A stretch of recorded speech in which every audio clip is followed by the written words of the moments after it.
This video I'm going to show how I mix my brine and glyphosate ground clear mixture, and also show how long it takes to kill weeds after using it. So I buy a 41% glyphosate grass and weed killer in 2.5-gallon jugs from Rural King, and the brand has changed over the years, but it still seems to work the same. The most important thing to keep in mind when dealing with glyphosate is that it has been linked to causing cancer, so I want to be very careful not to get it on my skin or inhale the fumes. So I wear a mask and disposable gloves whenever I deal with this mixture, especially when I'm dealing with the glyphosate directly, like taking off the foil seal, which for this brand seems to rip apart really easy, so you might want to be extra cautious, as I accidentally dropped a little piece of foil inside the container and I couldn't get it out. So now I will dump each of the glyphosate containers out evenly into 3 clear gallon bottles, which for both containers will give me 6 bottles that are not quite a full gallon.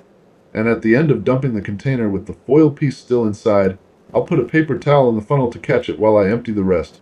Then I'll put the caps on and set the bottles aside until I need to mix them with my brine, which I will show how to make next. The salt that I want to use is for water softeners, and I buy it in 50-pound bags, which I will slice open and then add 2 cups of salt to each 1-gallon bottle.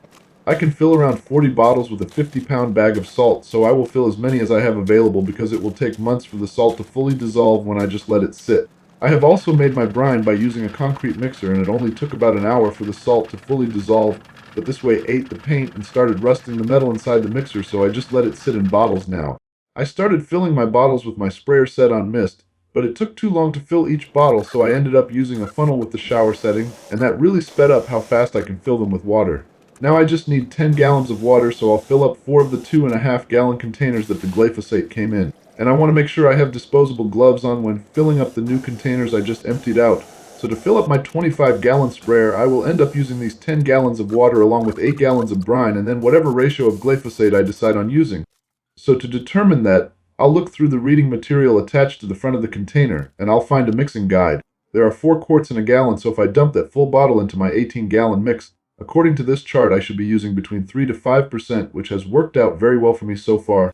So I will place my 25-gallon sprayer into a gorilla cart and then start filling it up to begin spraying my lot.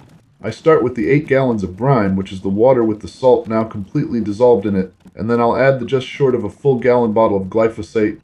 Next I will add half the water along with a cup of dish soap that I read will help the salt crystals in the brine stick to the vegetation I'm trying to kill. Apparently the salt will dry out the plants and in theory weaken them, and it seems to make the glyphosate more effective.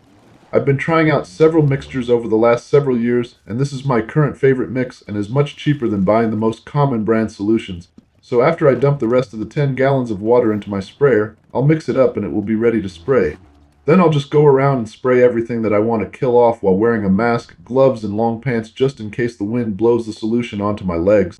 And after I'm done spraying, it's just a waiting game.